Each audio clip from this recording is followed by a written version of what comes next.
iRacing just rolled out a massive GT3 update that they've been working on for the past 6 months.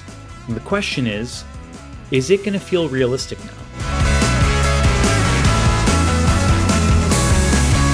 Welcome back to the channel. My name is danielmorad, and I'm in a very fortunate position to be able to give my feedback on the GT3 update, if it's actually realistic, because ultimately that's what we're chasing. It's a simulator. iRacing is trying to represent real life, and you're probably getting tired of me if you're not here for the first time, but I am a Mercedes factory driver. I am a two-time Rolex 24-hour at Daytona winner as well in the GT3 category, or GTD. So I'm able to give you the feedback that you guys are looking for. The goal of this video is going to be for me to not only tell you if the GT3 update is an improvement, but to let you know if it's realistic.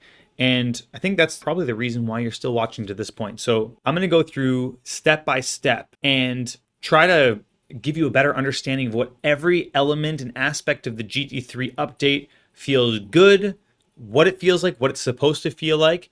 And if you're interested in all the little details of what the cold tires are like, the peak performance, brake, mid-corner, on-throttle behavior, all that stuff, then this is the video for you.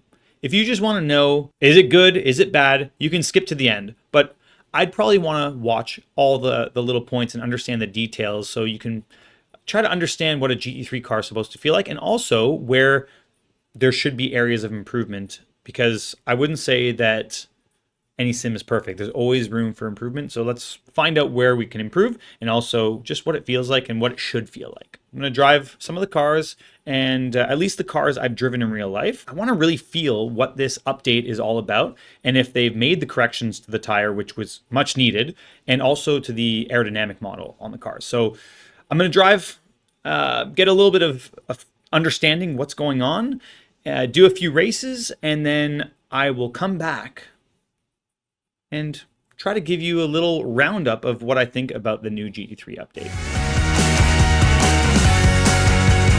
Let's start with cold tire performance. And I think that's probably the most jarring feature of this new update. And what iRacing has said is they've matched the cold tire temperature to a tire that would be essentially baking in the sun, which is what we do in real life. We leave the tires out in the sun. We try to use the solar energy to heat up the tire as much as possible in a series where you're not using tire blankets. Now, if you have tire blankets, you don't have to worry about that because the tires will be over 60 degrees C by the time they're on the car. So they're cooked to about 35 degrees Celsius, and at that temperature, the tires don't perform that well. You know, from my experience, the tire really starts working well, and it obviously depends on the brand of the tire as well, if it's Michelin or Pirelli, which are the two tires I would typically use in real life based on whatever series I'm running. They typically have a operating window of around 50 to 60 degrees. Anything above that, then it starts to produce some good grip. You don't really want to be below that range because the tire is literally like ice, and that's what makes it so difficult on cold tires. For instance, in the IMSA WeatherTech series, we go out of the pits with no tire blankets, and sometimes in the middle of the night at Daytona, it could be 5 degrees Celsius. So essentially the tire is that it's 5 degrees Celsius. And of course, the brake temperature does play a factor. So by the time it goes on the car and you start rolling down pit lane, you might get a little bit more temperature in the tire, but you have no more than 15 degrees Celsius by the time you hit the track going hard. And I can tell you, it's a disaster. It's literally impossible to push. You could be 12 to 15 seconds off on the outlap if the tires are really, really cold. And you have to tiptoe around because there is zero grip. It's like you're driving literally on ice. It's as if you're driving on ice. So for anyone that drives this new update and you think, oh man, like the tires, it's like a Beyblade, it spins around. This is nothing in comparison to real life. So I understand we kind of have to find a good compromise for the sim, for people to enjoy it, and in real life. I'll tell you, I much prefer the sim tires than the real life cold tires. I think it's a good compromise between giving or producing a little bit of a skill gap or some kind of skill in driving on cold tires and making a difference when the tires are cold, and basically not. So I do like the cold tire aspect. I think that you really have to work the tire when it comes to qualifying. You have to really work the brakes, work the tire, weave back and forth, try to get some energy through the brakes into the rim, into the carcass of the tire. I love that. I think it's another element where it's giving a little bit of a differential rather than just going out of the pits, pushing flat out, and having peak grip right away. So with cold tires, you have to be really careful when you leave the pit lane. I mean, you can spin the tires up and you see the TC flashing like crazy. You have to go partial throttle, and this is what it's like in real life. You're just tiptoeing out of the pits. You can't really lean into it. You're partial throttle. Even through here, you're not really flat through the S's at Watkins Glen in real life. And you're just tiptoeing until you generate some sort of tire temperature. And it's actually so important to look at your dash in game to see what your tire temperature is like. And you don't really want to push until you're above like 50 to 60 is ideal, and then you can start to get a good feel for where the tire is at, but still not optimal. Now what you're going to experience is a lot of understeer at this point. If you're on the entry to the corner, you're going to get understeer, so you can see the front just not working at all. And that's more or less what it's like in the real car. If you're too hard on throttle, you can end up spinning out. So if we brake here, and I go on throttle hard, you're sliding, you're spinning, and you're crashing. So that's pretty much what it's like in real life. You have to really be careful with the tire until you phase in the surface and also get the temperature in the tire. You have to be very careful with how you enter the corner and how you go on throttle. With the cold tires, it makes the start of the race a lot more difficult. And I think that iRacing needs to allow everyone to have a full lap of warm-up, because the tires are too cold by the time the race starts if you have a short pace lap, and you really need to have the tire in the at least the 50°C mark for it to be drivable without chaos. And I think that based on what I've seen already from some of the short pace laps, people are dying trying to get temperature, desperately weaving back and forth. And I think it's going to create a little bit of a mess, because you're going to have people crashing into each other, and it's probably going to leave a bad taste in some of the sim racers' mouths or their hands and wrists when a car beside them is weaving too hard and loses control. So for qualifying, what I would do is I would try to work the tires a lot on the outlap. So a lot of braking and accelerating, as much as you can do without getting disqualified for the unsportsmanlike behavior. But just be accelerating, braking. We'll see how much. Whoa! Almost spun. I mean, just tires are ice cold. Pretty much, we'd be doing this. I don't know how much you can get away with in iRacing, since this is a test session. I'd have to try this in a qualifying session, but definitely going to be a technique to getting the tires warm. And abusing them is no big deal, because you don't really need to worry about them lasting a long time in qualifying. So you just do what you need to do, slide around. I mean, obviously you don't want to overheat the tire or take too much of the tread off, but getting temperature is going to be so important. So in real life, we're doing more or less this, minus the sliding. You're doing a lot of braking, accelerating. You don't ever want to really slide the tire in real life, because you would cold grain it. I don't think iRacing's simulating a cold grain, meaning like it just looks like it's like rippled, the tire, and you don't want that, because the more rippling you have on the tire, the less surface area is touching the ground. So you just want the smoothest tire. That's why you're just doing this, braking, accelerating, not too fast, so you can keep the brakes hot. That's the key, is keeping the brakes hot so that the tire gets hot and the rim gets hot. You want it all to heat up together, and the faster you go, the more the brakes cool off. So kind of you want to do this speed, you know, no more than like 150, 160 kilometers per hour. Just braking, accelerating. Really curious to see how much temperature we can get on the first lap. In a 2-lap qualifying that iRacing gives you, you should be able to nail it on the second lap, absolutely. But I'm just wondering if we can get enough temperature here to nail it on the first lap and maybe have a chance to do a reasonable time on lap 1. Seems like weaving back and forth, braking and weaving is your best bet for getting the tire temperature up. We're going to start the first lap with around 70 degrees temperature in the tires. By our second push lap, we should have around 90, if not more. I think that, like I said, 1 full lap is pretty much mandatory now to get at least some sort of energy built up into the tire so it becomes manageable for turn 1 when you start racing and racing hard. With the update, the peak grip of the tire has now shifted much later into the stint. And I think that's an amazing change.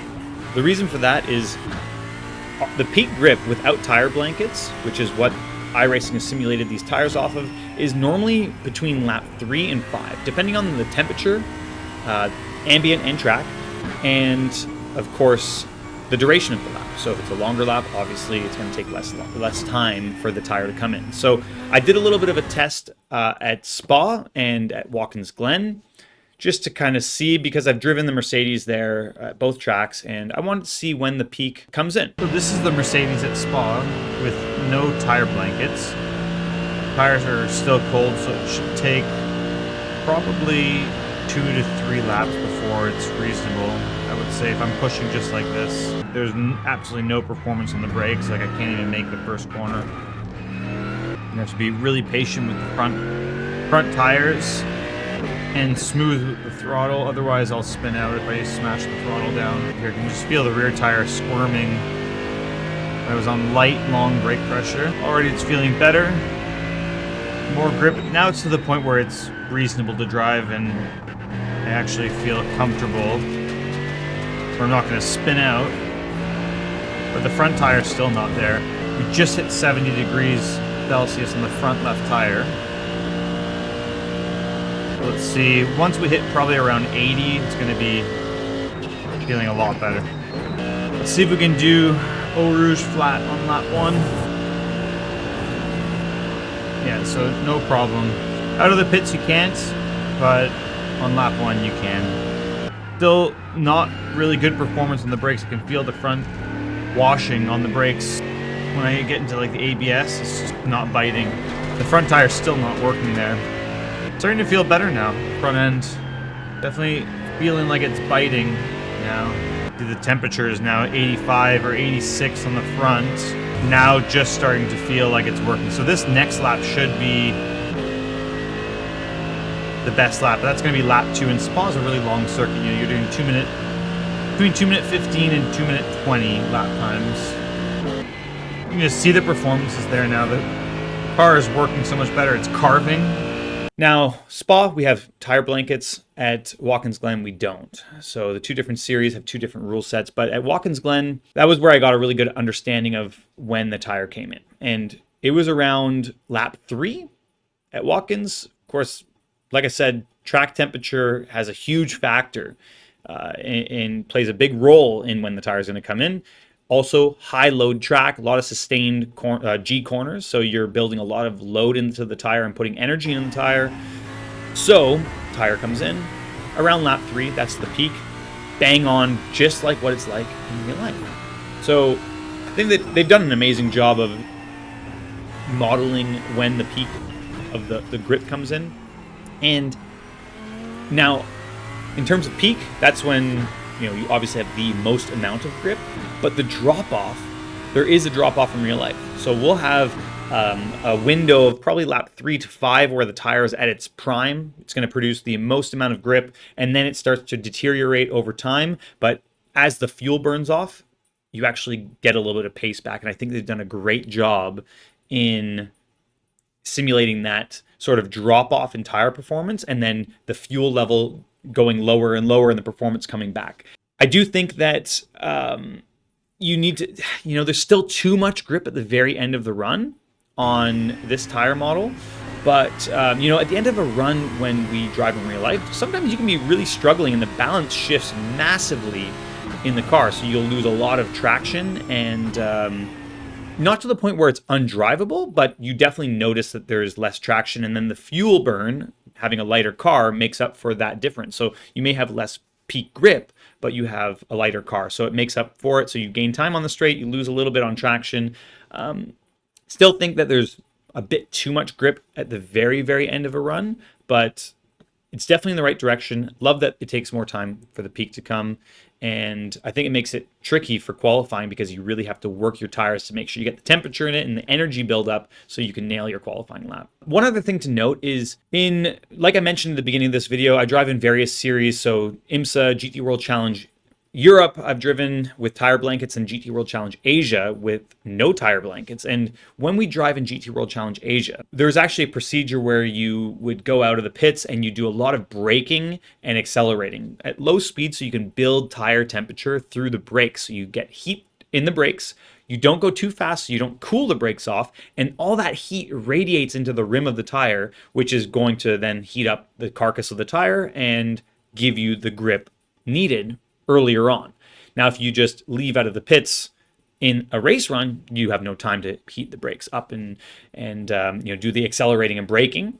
So it's really actually really tricky to get the tire temp. But in qualifying, we're working the brakes, we're accelerating braking, we're going nice and slow. We're trying to generate the load in the tire so we can get the grip when the tire's at its peak around lap 3.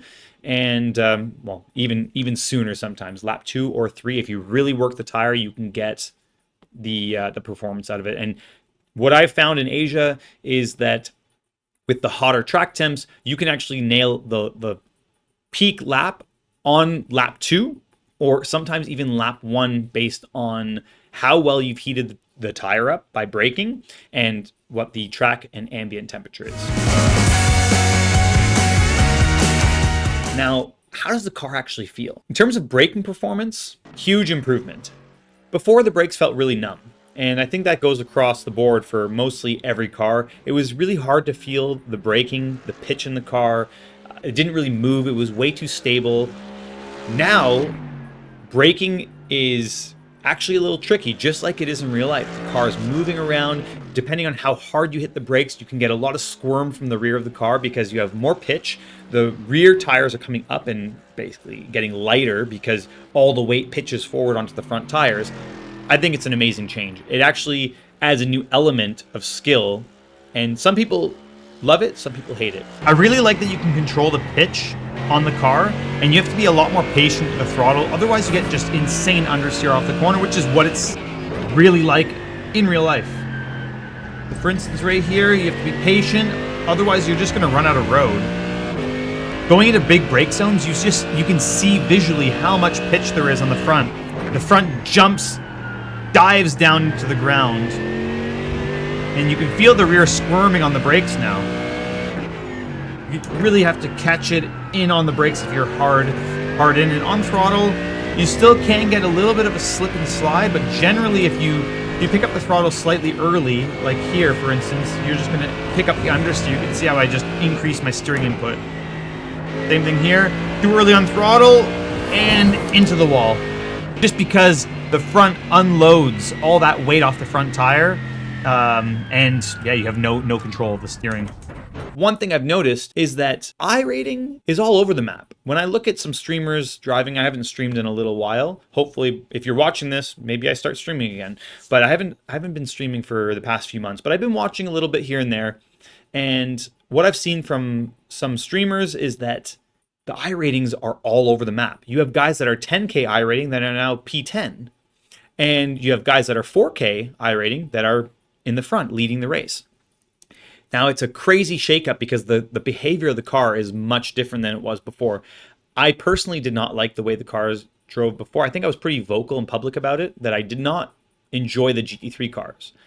And I think that's changing now. My first impression was that, wow, braking, way better. And it feels, I used to love braking as it was in terms of the technique, but not in terms of the feeling of the car. I felt like it was too numb. If you watch some of my past videos I've made on the GT3 category, most of the cars are very numb on the brakes, and it didn't really provide good feeling or feedback.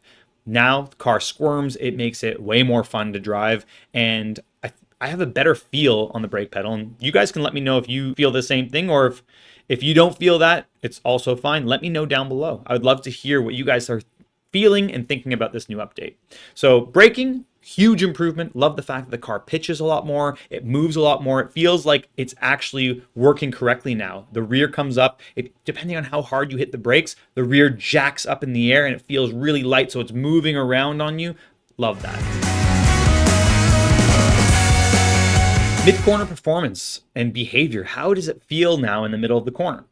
Well, now it feels kind of like what I've been saying in the past. Normally, a GT3 car always has this front limitation. If you don't brake correctly, whether you brake too hard and carry the brakes into a corner, or you get off the brake too soon, usually you always have more or less a front limitation. There's less opportunities for you to get like crazy snap oversteer into a corner unless you have a really, really light trail in. That's where you get, in that small window where the car is oversteering. So that's more if you're driving correctly. But if you make massive mistakes, so probably I would say 95% of the service are driving incorrectly, and what you're gonna feel, and this is no knock, I'm sorry guys, I didn't mean to offend anyone, but it's just the reality. That's why there's a lot more higher iRating or higher skill level drivers than lower skill level drivers. The majority of the service is at a 1500 iRating mark. That's the average on iRacing. So usually what you're going to see is incorrect brake technique. So either too hard on the brakes into the corner, which is going to create ABS wash or ABS understeer. So the front's just going to push forward, or you're going to have understeer based on not having enough load on the front tire. And that's what you feel, especially on cold tires. The brake technique is so much more important to have really clean trail down to the apex to control the pitch on the nose to get the right rotation. And I think it's a massive step forward because it's starting to feel like a GT3 car. You can get the thing moving around on the entry of the corner. Still, maybe not as much as other games like LMU, but you still have to drive on a knife edge, but it's a step in the right direction. So love the fact that you have to control the pitch a lot more, way more sensitive with either the front being down or up. So having understeer if the front comes up too early, or just basically driving it in way too hard on the brakes and completely killing off the front grip. So love that. I think the mid-corner performance is a big step forward. The on-throttle performance and behavior is where it should be. Before, I felt like you're driving on an overinflated tire, like air balloons. And I think I've mentioned it felt like you were driving on a cloud because it didn't feel connected on the rear axle on throttle. Especially my Mercedes AMG. It broke my heart to see how disconnected it felt front to rear and how it just didn't have the traction that it has in real life. Like, it actually has very good traction in real life. I think the only car that really simulated the traction well was the Porsche. And now it seems like they've made a massive step forward on that.